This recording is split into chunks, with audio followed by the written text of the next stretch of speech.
Hey folks, welcome to Market Technical Analysis by InTheMoneyStocks.com for November 15th, 2007. Well, getting right into it here, I want to talk a little bit about the markets and how they work today and discuss a few interesting notes that we saw in today's market, as well as overall in the charts and the technical basis for these assumptions based on where we are going to go in the future. And I have to say, right now, it's not looking too promising. There are a few things out there that do strike me as being the possibility for a surprise rally, and I'll go into that a little bit here in the video. Now, getting right into the charts today, you saw again sideways trading early on in the day, and you can see here on the chart, you see here starting around 9:30 the market's here.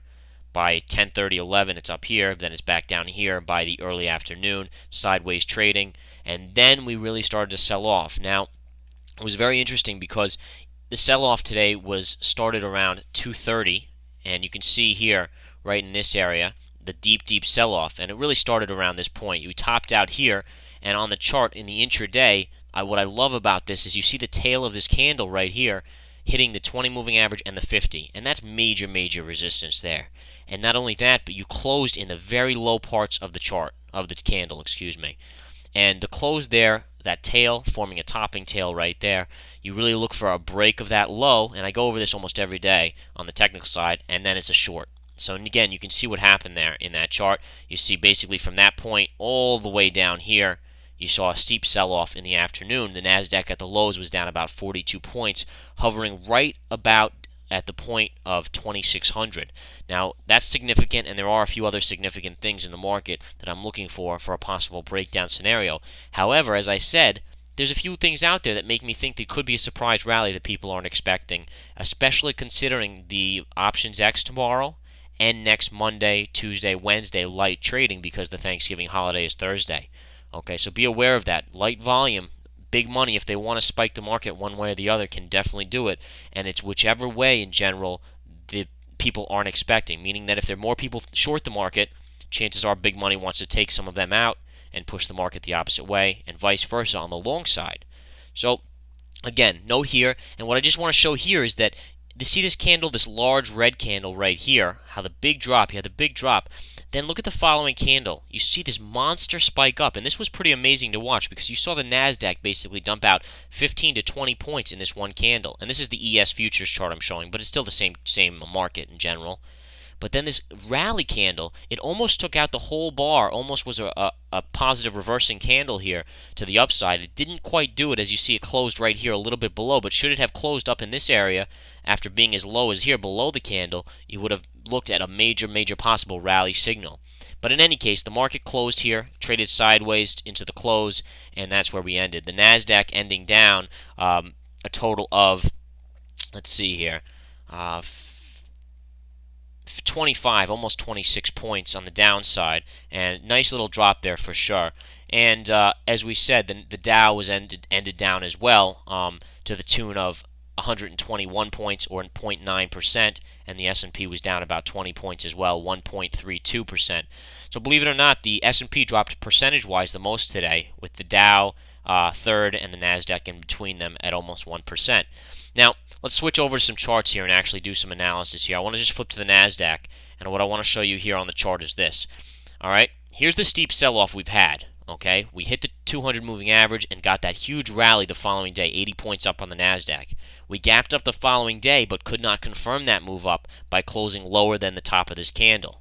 All right, so this red candle closed below the green candle high, telling us that was not a confirmation. Today again we sold off. Now we're approaching this 200 moving average again. This is still solid support. Any way you cut it, this 200 is definite support here. All right, and major support. Now, I do expect us at some point to retest the lows and possibly retest the August lows. But the question is, do they spike the market up first? And that has to be the question asked.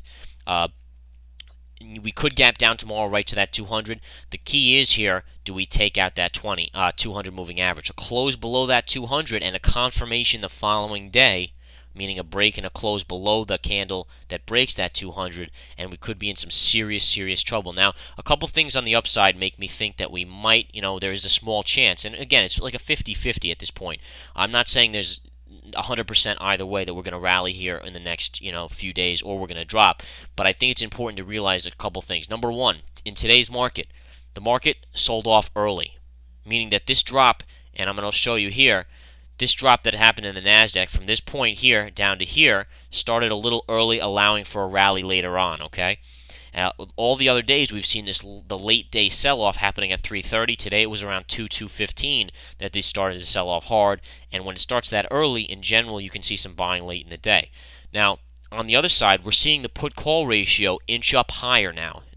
And we're seeing the put-call ratio close in on 1.5. I think it closed today, the end of the day was about 1.35-ish or so. Any number above 1.5 signals there's a lot more shorts in the market than longs, or a lot more puts in the market than calls. And in many cases, when that happens, it's almost a dead signal that there's going to be a rally in the market, because there's just too many shorts. And whenever there's too many, you got to think contrarian here. And whenever there's too many longs or shorts, the market has to go the opposite way. So a number on the put-call ratio upwards of 1.5 or higher can signal overload on shorts, and in which case they must take some of those shorts' money, or vice versa, just squeeze them out of the market, and there has to be a rally. In addition, I mentioned the light volume starting next week. That is interesting there as well. And any way you cut it, though, even though I'm pointing these factors out, by no stretch am I saying, and please keep this in mind, I'm not pigeonholing myself into saying that we're going to rally, because I don't think there's going to be a dramatic rally. I'm just saying that the market has a possibility to have 1 or 2 days where it pushes up here to try and fake some people out. But in addition, there's a good solid chance that we don't rally at all and we just fall down. All right, it's kind of in this middle ground, and it's very gloomy, or it's very kind of murky to be seen here. The technicals aren't exactly giving us a direct poise on any direction. All right, the fact that we've sold so hard lately is a bearish thing, and I think people are getting a little more scared. But when people get too scared, then you see the rally, and vice versa. So it's a little complicated here on the technical side. The key levels are this. Number one is you have resistance here at the 50 moving average and support at the 200. If the 200 is broken and closed below and confirming is the key thing here, folks. We've seen many times moves in each direction that don't confirm. All right, the biggest one being this one on a possible breakout. A lot of people got fooled, but on the videos we said, guys, this isn't a breakout until we confirm it, and the next day we gap down in this candle. So again, this was a double top. Even though you closed up here, many people thought we broke out, but we didn't confirm it to the upside the following day. Instead, we dropped down. So that's what I'm talking about. You have to confirm to be solid here if you're going to be very safe, and we always encourage safety here. And obviously be always consulting your financial advisor instead of listening to the videos. But in any case, that's something you need to watch for. Okay. In addition, the other things we want to watch for is research in motion. Look at research in motion's chart, RIMM. All right, we sold off here very hard, then we bounced back up, and now we came back to those lows and we retested this low. Okay, now this low is key. It just happens to be at $100. Okay, research in motion closes below $100. The market could see a little drop, and I happen to think that that's a significant level. You're talking about some of the major large cap tech stocks here. All right. In addition, we'll also look on Google's chart. Notice Google is right there too. In fact, Google did go a little lower today than that point over here, but it didn't close there. So still, the closing level is still above this low here, and that's significant. Baidu is another one. Baidu is hovering right on its 50 moving average. So what I'm basically saying here, folks, is that we're setting up for the large cap tech. They're on support right here, and we're right at the support levels. Basically, what you're going to look for here is a breakdown in these major tech, and you will see major selling in the Nasdaq. You will see a major drop in the Nasdaq. All right, possibly sending Baidu all the way down to new support levels somewhere in this realm. All right, I could see somewhere in here as the market coming down to, which is another. You're talking about moving down to around $250 a share on Baidu. Now, again, it's all hinging on what's going to go on with the light volume trading on Options X tomorrow and the light volume trading next week. It's very possible they hold this market steady until after the holidays or after Thanksgiving, starting in early December. All right. Okay, looking at a couple other things here.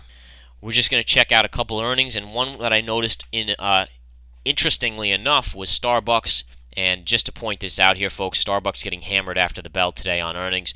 It's trading down from 24, closed at $24.10, now trading at $21 99 by 22. Not pretty at all. That's a 3. It's over a 10% drop in the stock price after hours based on earnings. Okay, so keep an eye on that. I'll show you the chart on that as well.